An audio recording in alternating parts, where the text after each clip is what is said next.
up, everybody? I am coming to you. I had to come to you to do this video about the New Year's Eve performance by Dave Chappelle. And I want to start off by saying that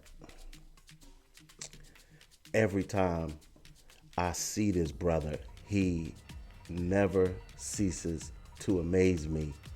His timing, his material, he's just phenomenal. So the wife and I, we go to Philly last night, and we're going to go see Dave Chappelle. So I'm excited because I love this cat. This cat is just insane. So we get to the show. We're an hour early. We got our seats, we got our drinks, got our nachos. But we came to see Dave Chappelle. He's the comic of the millennia right now. And if you get a chance to see him, you should go see him. So, of course, he had a couple of comics open up before him. The first one, I can't remember the young lady's name, and she was okay. Maybe she was a local. We don't know who she was. My wife and I, we were just so excited. But the second comic to hit the stage was Michelle Wolfe. And she did a phenomenal job. She started to wake the crowd up, get people up, get them excited about what was getting ready to go down. She had about a 10-minute set. You know her style of comedy. If you go on Netflix, you are sure to find her. She has a couple of specials on Netflix right now. So she was the second comic to come out and bless the stage. And then the third comic was Donnell Rawlings. Him and Dave been boys for a long time. He came out on stage and killed it. He had people screaming, crying, and when his set was over, you would have thought that the roof was going to fall in. The applause and the energy in the room was so insane. So, we didn't know what the hell was going to go on next. But the DJ, he had a live DJ. He tried to get us hype. He tried to get us up. He was playing some classics. He had everybody on their feet, hands in the air, screaming and shouting and stuff. And, he had us up so long that we were getting tired. We were like, yo, where's Dave? Bring out Dave. So, finally the lights go down, and we're still all on our feet, and they change the color of the backdrop, and out comes Dave, and this place went ballistic. The screaming and the cheering, and this went on for about 7 minutes, 8 minutes, and Dave is just walking back and forth on stage, smoking his cigarette in his suit, and my wife was like, "Why you got a suit on?" I'm like, "It's New Year's Eve, babe. Maybe he coming from a party. He going to a party when this is over." So anyway, he does his thing. He speaks. He says, "All right, everybody, have a seat. Just chill. Thank you so much." So he doesn't cease to amaze when he goes on stage. This cat is just like his timing, his jokes. Now everybody's like, "Oh, he probably got the same material." No, he don't. This cat always has something new for you. It was just, he talked about one of the things I remember, and I have to talk about this first. In one of his specials, he talked about a transgender named Daphne, and how Daphne, he did these few shows at the one location several nights in a row, and Daphne, this transgender, was at all of the shows, and he didn't want to. He was worried about making these trans jokes because he had a bunch of them, but he said, "I'm gonna do it anyway." And he talked about Daphne and how she laughed harder than anybody else, and the audience looked at her to make sure it was okay to laugh.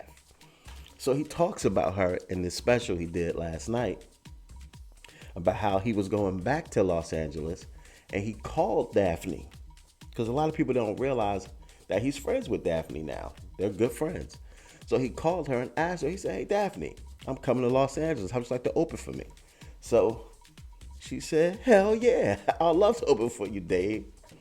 And he said she opened for him and she bombed. Said it was terrible. But, so he's doing the show and he said, I was killing him. But Daphne and I kept having this conversation while the show was going on, and the white people was getting a little annoyed. There was a white guy in the back, and he said, "Hey, Daphne," because Daphne's hair was blonde. He said, "Hey, Daphne, does the carpet match the drapes?" And Daphne said, "I got hardwood floors down there." And that was the end of that heckling crap right there. But the timing, this cat is just insane. But the reason I brought up Daphne is because he said that a short while later, he found out that Daphne committed suicide. And she left behind a daughter. And Dave said he put some money to the side for his daughter, for Daphne's daughter. And he put it aside for her because she's young, so that it'll mature. And once the money reaches a certain point and she reaches a certain age, he's going to have that talk with Daphne's daughter and say, "Your father was a hell of a woman." So I said, this cat, I'm just trying to tell you, it was, he talked about the Me Too movement, of course, but it was all fresh material. It wasn't the same stuff that you've heard on any of his Netflix specials. You have to go out to see this guy. He talked about how much trouble Donald Trump is in, and how even though he's in all this trouble, he's probably still going to be president in the next term because the Dems ain't coming with nothing. He said, okay, if you're going to vote for a Democrat, who are you going to vote for? Who are you going to vote for? Bernie Sanders? He said, he sounds good on paper, but as soon as you see him, you'd be like, not this guy. He said he reminded him of this old Jewish guy who was his accountant who came to him and said, "Dave, you're broke." And he's like, fucking with this guy. So talked about Buttigieg. I'm not even going to go into that. But all he said was, he's gay, but maybe he's not gay enough. The whole skit, insane. He talked about so many different things about being home with his wife. And there was this homeless looking white guy at his gate all the way up the driveway yelling, "Hey, ninja! Ninja!" And then Dave's wife says, "Dave, I think somebody's at the gate for you." So he runs out to the gate, but the guy's gone. And this guy just kept coming and kept doing this day after day. Then one day, Dave grabs the keys to the Porsche that's sitting outside, convertible Porsche, because it's hot out.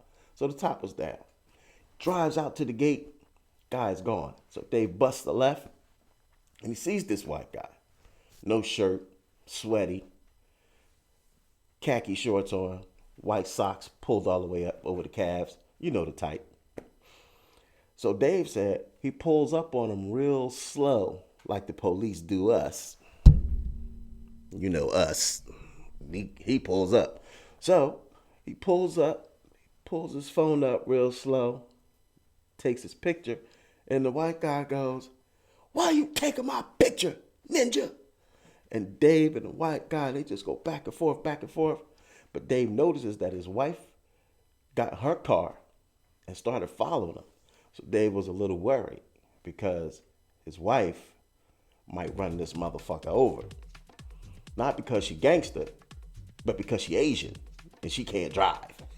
She's probably in her car texting, Dave's being confrontational with this white man, and run his ass over. So, long story short, he ends up having to put a restraining order on this white guy, and they give Dave a piece of paper so that the next time the guy shows up, he's like, hey, this says that you can't. So the police was like, yeah, if he comes by, all you gotta do is call us so we could come and arrest him. And Dave was like, arrest him? If he here, so stop this crazy ass. He got a crazy police record, assault, deadly weapon, all types of stuff on his jacket. And I'm supposed to hold up this piece of paper to stop this guy? And then the cop goes under his breath, or you can shoot him. I said, yo, off the chain. So the material follows the line in which he's always presented himself politically, with his family, with what's going on with the alphabet people. He just continues to go on for what's working for him. And like I said, it's familiar to us, but it's still all fresh material. He talks about his relationship with his wife. So he goes, there are a couple things that I do to keep our relationship fresh. He said, one is I don't count anything. I don't count days. I don't count time. I don't count money. And I don't count. So just hilarious. He goes, and the other thing I do that most men do when you're in a relationship this long, he said, I cheat. He said, that's right. But not like Kevin Hart. That night Kevin Hart got caught, I was with Kevin. But Kevin didn't want to come with me. See, his bitch told. My bitch would never tell. So nobody knows about my relationships. I cheat all the time. And the crowd was going crazy. Because now we're starting to wonder, is this cat telling us the truth? Is this a joke? Is he lying? What's going on? Because everything else he's always said, I don't cheat, I'm faithful. Of course I love my wife. He said, but you know, life is not perfect. My life is not perfect. So again, he's following in this transition across all of his comedy. He talks about a lot of the same things. He talks about the transgenders. He talks about politics, Donald Trump, the Democrats. He talks about this Me Too movement and how they killed his best friend. He talks about Harvey Weinstein. He talks about all of these things because they're relevant. He's trying to stay relevant and he's trying to deliver this. And I think he did a fantastic job. Donnell Rawlings, he came out, he killed it. He has a new one on Netflix right now too. And Michelle Wolfe, I'm not a big fan, but she did an awesome job last night. So, if you get a chance to see Dave Chappelle live anywhere, you should go and check him out because the show was just phenomenal. When he's done, the crowd is up out of their seats and they're just shaking this building. The noise and the vibration and the energy in that room when he came out on stage and when he finished his act with so much energy, it could have powered New York City for 6 years. It was just phenomenal. So New Year's Eve in Philly at the Met with Dave Chappelle, awesome show. I'm so glad I got a chance to go there.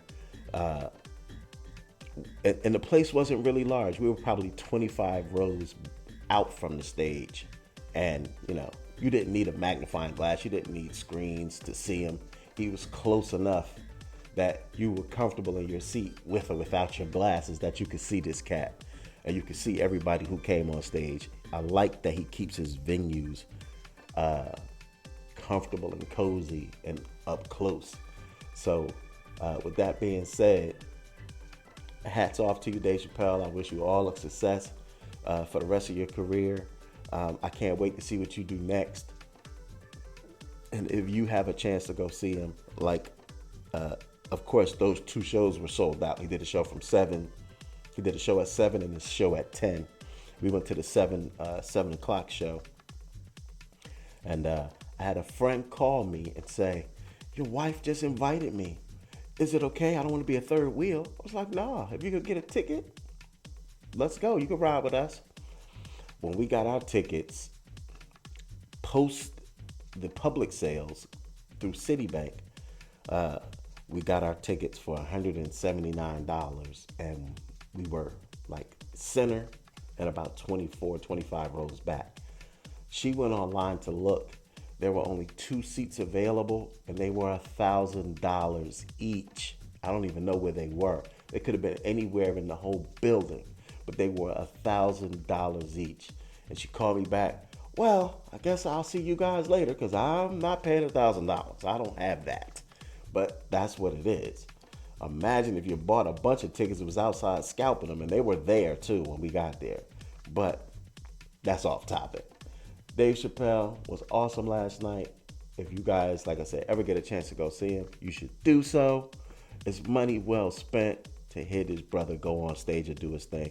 The movements, the timing, the response to the audience. He's an actual comedic genius. Thanks, Dave. I appreciate you. The show was awesome last night. I can't even make this stuff up. You know what I mean? So click the subscribe button, like it, share it, do whatever you need to do. This is just my take on what Dave Chappelle did last night. And, Happy New Year. You guys have a safe and great New Year. If you're watching my videos, it's usually because I'm doing my craft. And that's not even this that you're seeing right now, because this is one of my crafts too. That's not usually what I'm doing. I'm a jack of all trades. But like the shirt says, Newark versus everybody. And by everybody, I see that as a larger thing. Not just everybody, but everything. And Newark is me. I'm versus everything. I'm a jack of all trades. I DJ, I airbrush, I'm an entrepreneur. I get out in the world. So, thanks for watching. Like I said, hit the subscribe button, like it, comments, whatever you want to do. I appreciate you. Y'all be good. I'll see you on the next one. Peace.